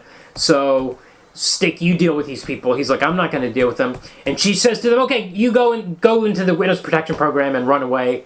Or just run away to Brazil or something. Get out of here. But then Graffiti Hawk appears, and despite having just told them she wasn't going to protect them, she decides to protect them. Yes, again. And they go on the run, and she takes them to a safe house where McCabe is hanging out. Yeah. Seems to be where he lives. Yeah. He's got a secret tunnel under there. It's like in the Hamptons or something. It's a very nice little little house. Okay, while they're at the house, Abby... Is this the scene where Abby wants training in weapons? Okay. This seems to be taken from Greg Rucka's The Redeemer, Wolverine and Elektra the Redeemer story. Because that's got a girl called Avery in it. Yes. And Elektra, she witnesses Elektra murdering her father, and Elektra should kill this witness, but she feels a connection because her father is now dead at Elektra's hand. She kidnaps her instead, and while they're together, Avery's like, teach me to fight, teach me about weapons, and even attacks Elektra, which is something that happens here, to try to prove how good she is at fighting and stuff. Elektra's, I'm not going to teach you. And she even questions her, like, oh, so you kill people for a living? Which seems to be right out of that. It is. They've just lifted it straight out of the Rucka book. Yeah. Okay, but then the ninjas attack. The ninja team. Yes. The X-Men. The evil X-Men. Right. That's right. The 5 evil X-Men attack. Yeah. With their mysterious powers. And there's a fight in the woods, and 2 or 3 of them are quickly dispatched. Very quickly. Including Bob Sapp and the guy that was just a fighter that had no powers. Yep. By the way, that guy's a stuntman. Cool. Not many acting credits, but he is in Watchmen as a stuntman. Oh, ring a bell. Yeah. We'll get there eventually. Yes. Maybe for 200. Yeah. Right. And who else was... So those 2 are dead. Typhoid comes up and kisses Elektra on the lips. Yeah.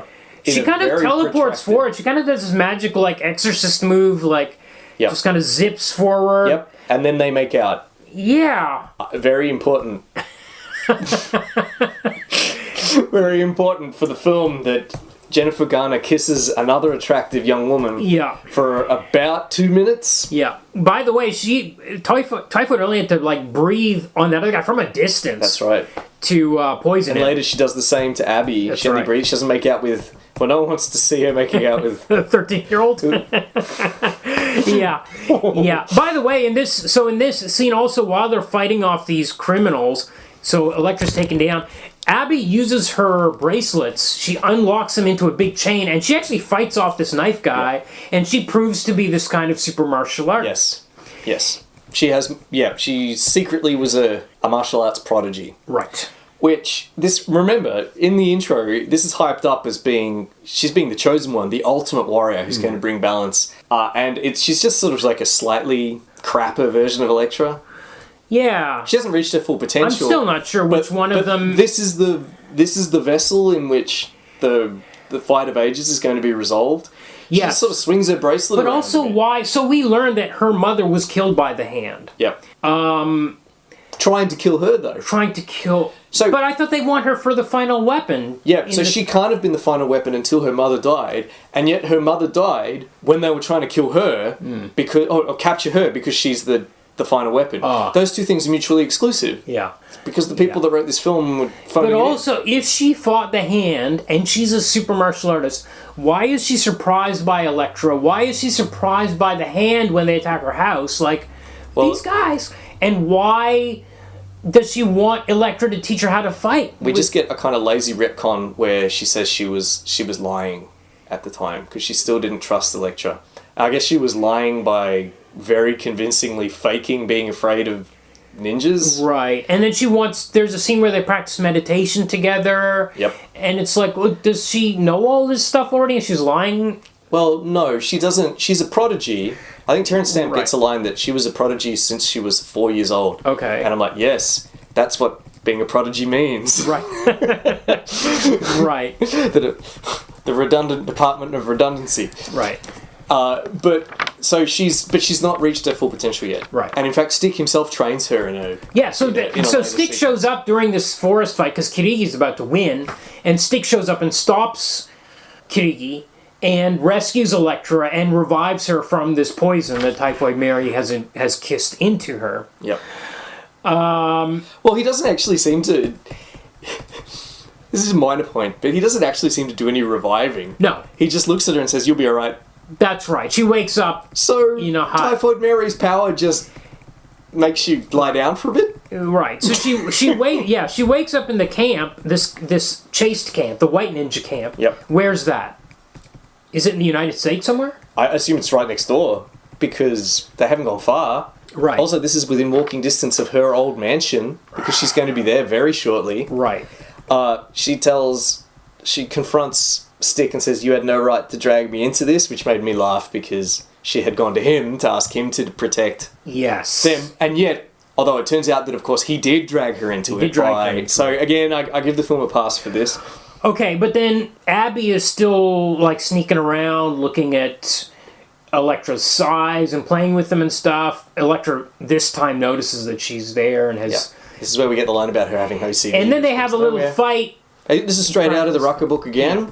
They have a little practice fight. But then Abby breaks down into tears and she says, "I'm just a kid. I don't want to be doing this." I don't know why she keeps asking Elektra for this training. Because we need Elektra and her to bond. That's right.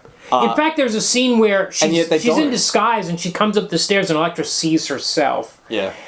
Yeah, for a moment. Do you get it? It's a bit like the Rucker book because she sees herself in this kid. Yeah, except that one does it so much better. This film, it's got too much else going on. Right. But it's confusing me about who the treasure is. Yes. Okay. Again, because they've both got dead mothers. Yep. They're both the ultimate fighters. They both seem to be there to bring balance to the Force. I don't know what's going on. I think this is just lazy writing. We'll talk about... and when we sum up, we'll talk about it, but I think this is just lazy writing. Right. So, based on this conversation, Elektra decides, I gotta settle this. Yes. So she uses her third and final power, which I'd forgotten to mention. This is 30 minutes from the end, by the way. She does astral traveling. Right. She can send her consciousness out to Kirigi, who I think has the same power set as her. Okay. And says, "Let's finish this, Hector and Achilles style. Mm-hmm. The winner will get the girl, get the treasure." Right. Kirigi agrees. She says, "We'll meet where it all began," she says. Right. Okay, remember that. Yeah.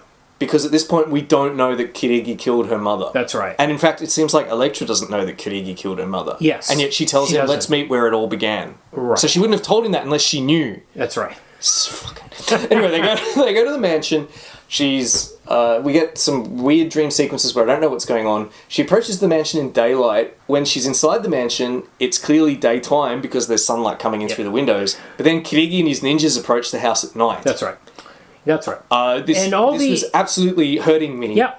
And all the furniture is covered with drop sheets because it's abandoned. These are the sheets that will soon fly up into the air in a hilarious sequence. It's terrible. Where these sheets are flying around.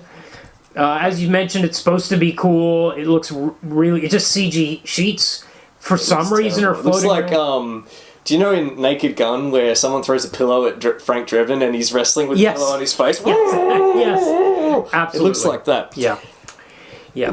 But I will say, Elektra's hair flipping around here looks good again. I would like the record to state that Jennifer Garner is fantastic in this movie. Yeah, I agree. She gives a great performance. She does almost all her own stunts. Yep. She's in incredible shape. Yep. And she looks the part. She looks like Elektra, as I mentioned. She is far and away the best thing about this movie. Yeah. Far and away. Yeah. I think she's fantastic. Yeah. Unfortunately, there's just so much else wrong. Ninjas show up. Yeah. She goes into the kitchen and turns on the gas. Lucky the gas is still connected to this abandoned mansion that's been abandoned for 20 years. Mm-hmm. Incidentally, she turns it on. 10 seconds later, she throws a candle in the room. Yeah. blows an entire squad of ninjas out the window. Yeah. I'm not sure 10 seconds is long enough for gas to build up to levels in a not particularly enclosed space. Yes. To a level at which it would explode and blow ninjas out the window. Also, on a more serious level, didn't you want to see Elektra fight a horde of ninjas? Yeah. Isn't that what you want from an Elektra movie? This is a 10-week... Instead, she disposes of them, dispatches them in moments. Yep.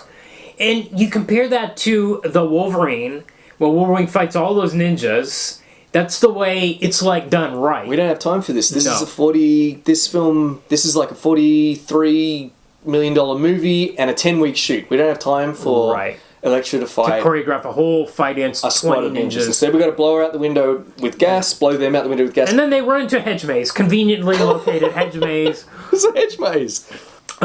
There's two hilarious Abby fights. showed up to save Elektra from Kirigi. Kirigi, instead of killing her, which is what this fight is all about, instead he just sort of... Well, he can't kill her, because then the movie would be over. But isn't she the treasure? Don't they want her alive so she can fight for the hand? No, they want Abby. They want Abby. Oh, sorry, okay, yeah. So what happens is, they have their fight among the laundry, and Elektra is bested. Yeah. And Kirigi, instead of killing her, instead of chopping her head off like he did to her annoying... McCabe guy. The agent, he just holds his sword at her neck. Yeah. And I'm watching this thinking, this is supposed to be a duel to the death. Yeah. What's he doing? Yeah. Well, he's waiting so that Abby can show up and rescue Elektra at the last minute, which she does. Abby has followed her. She's whirling her bracelet around. Elektra uses her future-seeing power once again because she sees Abby being killed. Is that this scene? Yes. Why would Kirigi kill Abby when he wants to capture her as the treasure? Yep. Doesn't make sense. Anyway, Elektra saves her. They escape into the hedge maze. Yeah. Hilariously, the same thing happens to Abby twice in the sequence. We could use one less villain in this movie. Because Tattoo Guy shows up, and he releases all these snakes, which fly, as his tattoos always fly to location before they materialize. They're like that Evil Dead thing. You know in Evil Dead where the camera goes... Yes. They attack Abby, so Elektra kills Tattoo. Yeah. Which... eliminates all the snakes, fine. In a very anticlimactic. Yep. He's just sort of... He's high, I guess, directing his snakes. But instead of secluding himself somewhere where he can't be attacked, he's in the middle of the lawn. Yeah. Sort of his eyes flickering. Yeah. And Elektra just walks up to him and stabs him. It's like, well, maybe you should have hid in the well or something. And then Abby's fine, but then Typhoid... So Elektra goes off to fight Kirigi. Yeah. Typhoid gives Abby a disease, so she falls over again. It's like the same thing twice. It was so structurally so weird. Yes. Okay, she fights Kirigi. She kills him and drops him down a well, and I thought, it's Kirigi, he's going to come back. Nope, he turns into green gas like all the others, and he's gone. Kind of like when the Emperor falls down that thing at the end of Return of the Jedi. She has restored balance to the Force by killing Kirigi, I guess. Well, by the way, the hand organization at the end of this movie is still fine. Very fine. He was supposed to take over for Dad. Yep. Well, now he's dead. But now he's dead, so I guess that's it. But Cary-Hiroyuki Tagawa is still sitting in his penthouse. He still has the resources of this international ninja organization. Yeah. They act like killing Kirigi solved everything. It's a bit... Well, I guess it's a bit like shooting Darth Vader's TIE Fighter... At the end of A New Hope. Right. I guess. I mean, it's a conclusion, and we've set up a sequel... or there's not set up, but the door is open. Yeah, good point. But they completely act like the crisis is over. Yes. That's right, because the hand could still come after 100%. Abby. And they will. Why would they give up now? She's still... They want to control her. Oh, yeah, you're right. Yeah, there's nothing stopping them. No! Bizarre, okay. He's still sitting up there in his penthouse. Yeah, right, okay. It's under Plan C. Okay, it doesn't matter, because now Elektra... needs to kill Typhoid in the craziest sequence of the movie. She throws her sai, she sends it spinning, flipping forwards through the hedge maze. So it's cutting through bushes. It goes through about 12 to 15 bushes, it feels like. This is crazy. How much force would you have to throw this thing with that it would not... Its spin would not be interrupted. It wouldn't be deflected at all. It would just Hedges cut through really like butter. It just... Like a hot knife through butter. This thing just... goes for like a kilometer? I don't know. It must be hundreds of meters at least. Crazy. Then it gets Typhoid Mary right in the eye. She turns into green gas. Yeah. That doesn't restore Abby to life, so Elektra has to use her resurrection ability. That's right. On her. Yeah. I guess... Oh, by the way, the sai... after it killed... Oh, it glows. So it glows. So maybe it's a magic sai. Because not only it glows, it's also got he's got the little kanji shi for death in the middle, and that's glowing as well. Okay. So it's a magic sai. It's not just any old sai. I suppose here when Elektra brings Abby back from the dead, I guess when they wrote their script, this was meant to represent something. I think it's maybe representing that she's turning to good instead of being a cold-blooded murderer. But because her personality literally hasn't changed across the entire movie, it just feels extremely arbitrary. And is there she's got enough XP to unlock that particular ability? Is there a special effect or anything when she comes back to life? She just wakes up. She just wakes up, right? Yep. I didn't miss something there. Nope, she just wakes up. Okay. She leaves the mansion. Abby's alive, fine. She's done her mission. Assumes she's safe. The hand are all dead because Kirigi's dead. She says, "But Kirigi's dead. You're safe now." And then she leaves her house, the Nachios mansion, where now Mark Miller and Abby. By the way, isn't this house all blown up? Well, the kitchen's blown up. Oh, okay. Just the kitchen. The ballroom's fine, or the dining room, or whatever it was. Okay. So now it's funny. She leaves that house after telling Mark. She kisses him. And tells him look after her. Yeah. Like that she's leaving. Yeah. She leaves them in her house though. Are they going to live in her house now? That's right, yeah. Maybe she gave that to him in a scene we didn't see. Yeah, by the way, the bed, the sheets and stuff are all in pretty good shape. Yeah, considering how long it's been empty. Yeah. And the gas is still connected, don't forget. That's right. That's right. She leaves, she sees Stick outside, and they have a little chat. They bow to each other. Yep. She's completed her... It turned like the whole thing was maybe a kind of elaborate test for her. Right. Which leads us into your central question of the movie. Who is the treasure? Yes. It could be... We know that there are at least two. Yeah. Abby is very definitely the treasure. Yeah. And so is Typhoid, because we get a line of dialogue from her where she says, I used to be the treasure, That's right. know, which implies that maybe there are treasures all the time. In every generation? Every generation has a treasure. But the opening narration said one day there will be a chosen one spoken of in legend, which implies there should only be one and we're waiting for it. Very definitely implied in the opening narration. So we've got, to me, it's wild that you would put that line in about Typhoid being the treasure. Yeah. So is the constant war a war, every generation, either the hand or the chase, the white ninjas try to get a hold of the treasure? Has the chase just won every... Well, we know the chase hasn't won every time because Typhoid is a treasure and she went over to the hand. Yeah. She didn't bring about the end of the world. No. And no. Yeah. So the second question then is the chosen one different from the treasure? That's right. That's my question. That's the question I had the whole movie. So I was like, is Elektra the chosen one? Is the treasure something else? But here's the thing. Elektra herself is pretty definitely a treasure too. Yeah. Because she fits the pattern. She's the motherless daughter. Yeah. With her superpowers. Yeah. So can you be both a treasure and a chosen one? Yeah. These are questions I shouldn't have to ask. No. So it's crazy. Yeah, I'm resisting the urge to ring the bell here because I keep thinking about the Kwisatz Haderach and the fact that Fade was of the line as well, and his daughter might be the mother of the actual who the Bene Gesserit were hoping would be, and also wasn't Fenring. He was a failed Kwisatz Haderach. So anyway, and Fade was one, a potential one too. He was just as likely to be one as Paul himself. Yeah, and his daughter was maybe they were like if they both die, there's still Fade's daughter. Yep. Okay, we get the credits. Well, Paul was supposed to be a girl and was supposed to marry Fade, and their kid was supposed to be Kwisatz Haderach. Yes, that's right. Got it. There's no Stan Lee in this movie, as we mentioned. No cameo. He was in Daredevil in that. He cleverly stayed away from it. Ben Affleck filmed a scene. Whoa. Okay. A dream scene where he showed up. Wisely cut. Yeah. Is it wise? Why doesn't she ever mention or think about Daredevil even once in this movie? Actually, you're right. That's a good point. Look, she was dead and she's come back. It's 2 years later, and the last thing she remembers is her. Well, it creates for problems. Matt Murdock? It creates problems because we want to have a romance, half-baked romance with Mark Miller. Yeah. But if she's with Daredevil, right, then that doesn't make sense. And at the very, very end of the credits, we get a credit that says based on the Marvel character by Frank Miller. Yeah. And no Frank Miller cameo in this either. No, and no special thanks to Greg Rucka or anything like that. No, which I think he had a case. He could have He could have James Cameroned Harlan Ellison that shit. Yeah. Okay, trivia. All right, so as I mentioned earlier, this film cost at least $43 million to make. What was Daredevil again? 80? Oh, yeah, twice as much, like 80, 89, I think Daredevil was. Possibly, including promotional costs as high as probably $65 million. Its box office, $57 million. Okay. Flop. Yeah. Big flop. Yeah. But wasn't Daredevil considered a flop as well? But Daredevil got bad reviews. Okay.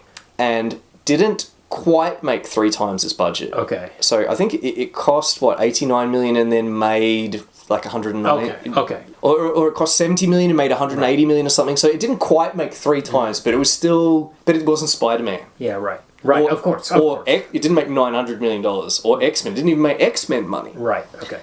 So but it did okay. Yeah. But they didn't know when they were rushing this movie into production. Yeah. They were hoping for Spider-Man level numbers. Yeah. This film was greenlit before Daredevil got made any money whatsoever. Right. They were counting their chickens. Right. Okay. As I hinted at, the executives wanted to get this one out quick. Yeah. They smelt blood in the water. Yeah. There was blood in the water, but it wasn't the kind that they were hoping for. Right. So this film was only a 10-week shoot. Started shooting in May 2004 in Vancouver. Okay. And...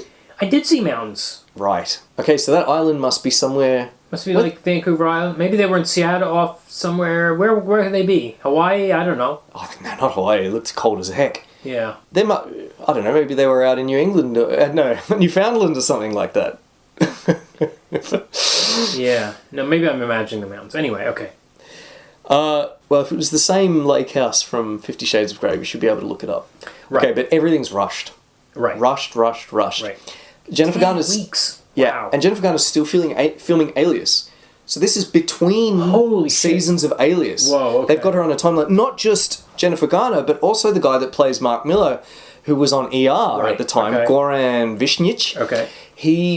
They had to fit it in his schedule too. And Terence Stamp was there for a day. Yeah. In the document, in the behind the scenes, they talk about how he was kind of reluctant. He didn't really want to do it. They had to talk him into it, persuade him, and it also, I got a very definite sense from hearing... It reminded me of Malcolm McDowell in so Fist of the North Star. And they're both so white. Yeah. They've got such white hair. It reminded me of that too. Except, unlike Malcolm McDowell, at least Terence Stamp is standing up in most of his scenes. Yes. And Malcolm McDowell's...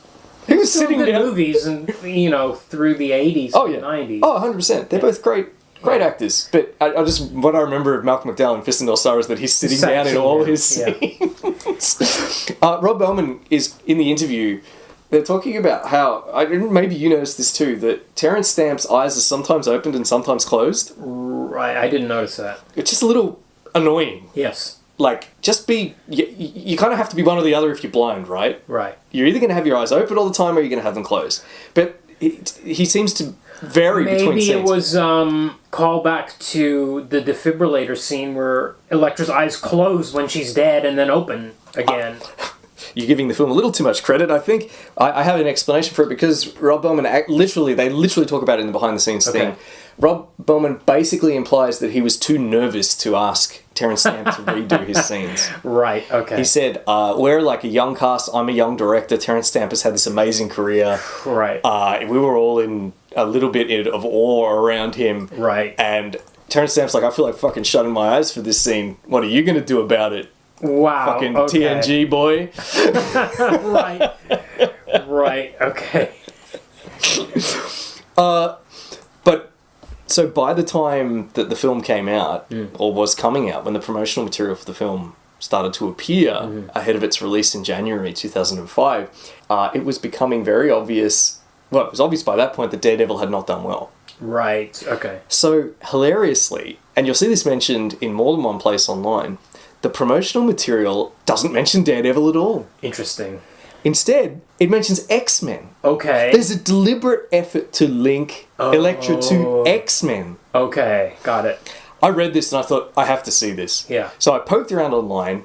I I couldn't find anything. I found a poster, so an early promotional poster, where Elektra is kind of contorted in something like the Brokeback pose, and she's attacking a mook, a nameless mook, and their bodies kind of form an X. Okay.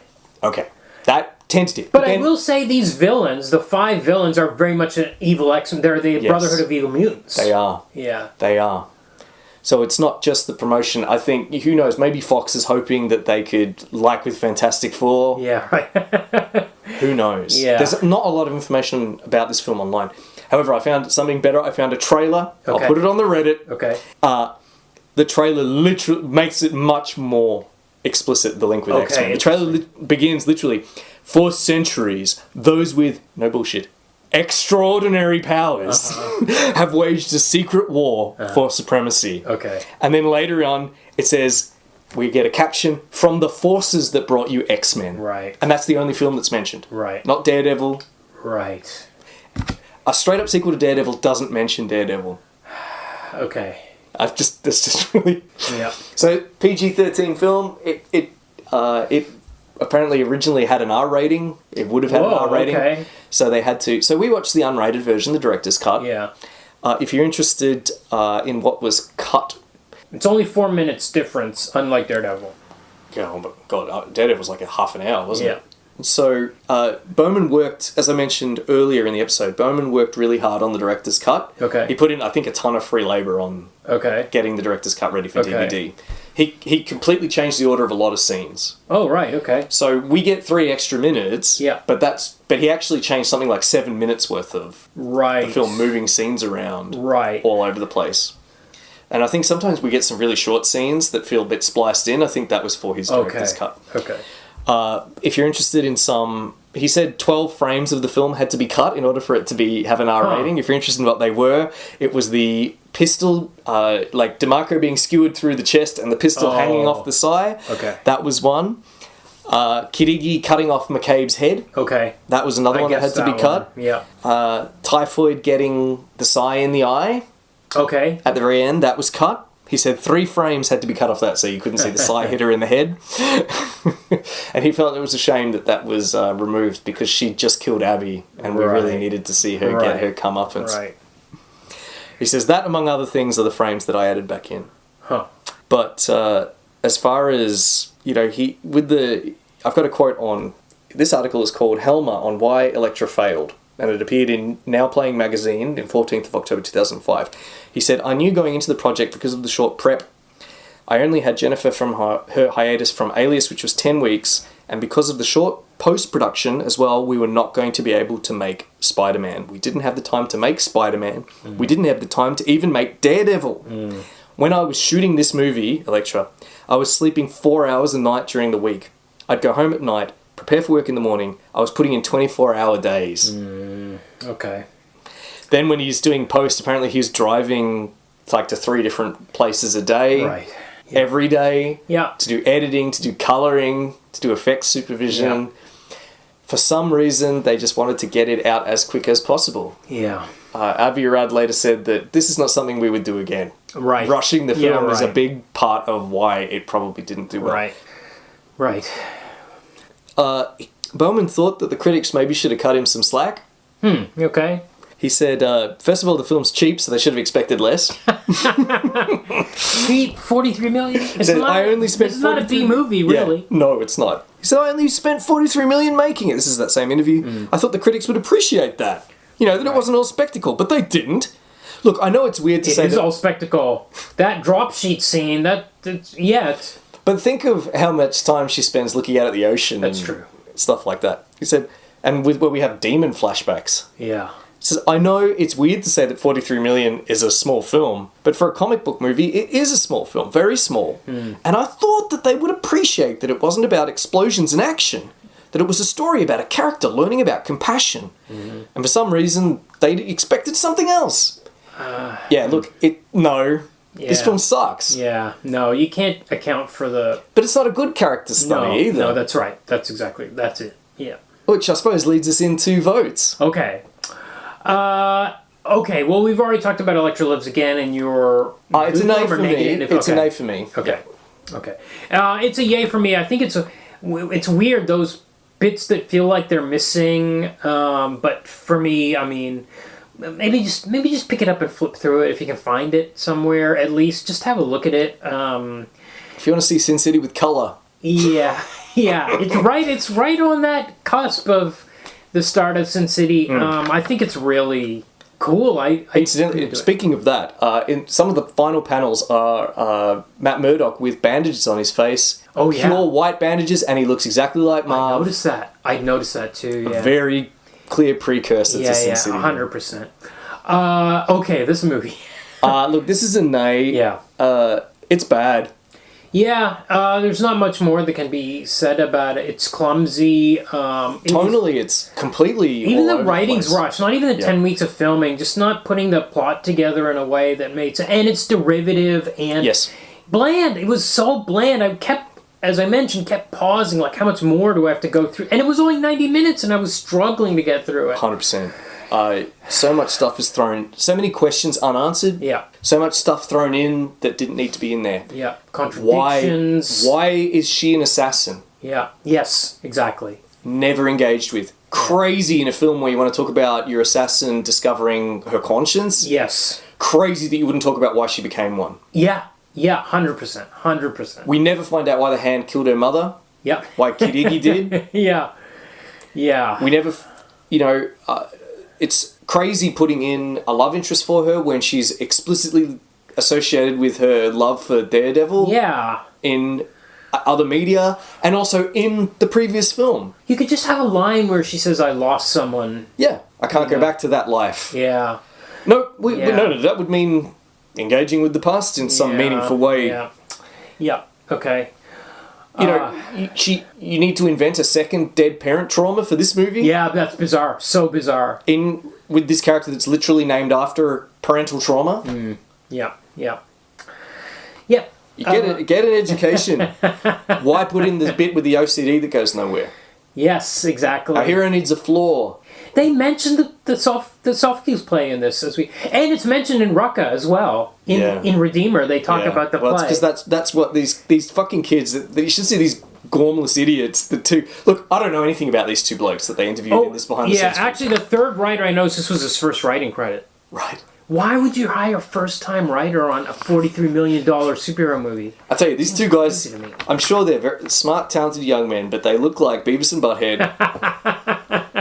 And they clearly haven't read any Sophocles or any Aeschylus or anything like that. Yeah. They've just read Rucka, and they've lifted that Sophocles reference straight from that. I completely agree. Yeah. So, I never know what Elektra's thinking. We certainly get a lot of close-ups of her looking pensive, but I never know what she's thinking or why. Yeah. Awful. Yep. Okay. Agreed. Adaptation of the character of Elektra, who is a character we don't really know anything about in the comics except for her background in training or the death of her father. We don't. She's a cipherer, really. Yes. Her purpose, as Paul says, is to be a shadow to Matt. So without Matt, she's without Matt, what is she? Well, that might be an interesting question. Yes. Here's the thing: is I would have loved to have voted yay for adaptation.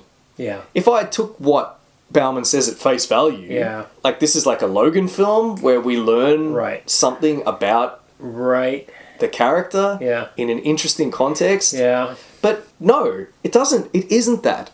We don't learn anything about Elektra's character. This isn't a character study at all, I think. This is a pretty basic assassin learns compassion narrative. Yeah. Or what TV Tropes calls in love with the mark. Right. Right. Where the assassin learns to be a better person through empathizing with their target. Right. You know what? They picked the bones of that Greg Rucka story in that respect, where she feels something for but they haven't got it. But they don't. No, there's no context around it. Elektra's purpose was to. A good adaptation would flesh her out. Yeah. Make her something that's not just someone who's exists to be obsessed with Matt or to be saved by Matt and literally dresses in red like Matt. You could do something with that, but this movie is just a waste of time. It doesn't do it in any way, shape, or form. So it's a triple nay for me. Yep. Okay. So we got one yay out of 6 this week. Very good. Okay, so please remember to like, rate, review, subscribe on whatever platform you're using. Please contact us through the email address, which is in the show notes, or you can send us a DM on Facebook or Instagram, Blue Sky, Threads, comment on YouTube, or on our Reddit. Please point out when we are wrong about the director on a movie. When you make mistakes, it's the internet. You are supposed to troll us. Please troll us. And please join our Patreon at patreon.com/comicbookmovieoblivion. All one word, so we can buy bootleg DVDs of these things. Okay, next week, it is going to be our 3-year anniversary episode. We're going to do Little Nemo Adventures in Slumberland from 1989. We're going to read a bunch of random Little Nemo comics because it doesn't really matter. They're all just one-page strips. I have not seen this movie, so I'm looking forward to it. And there's a bit of a tumultuous history behind it, I think. So can't wait to find out. Yeah, we'll have some details about that.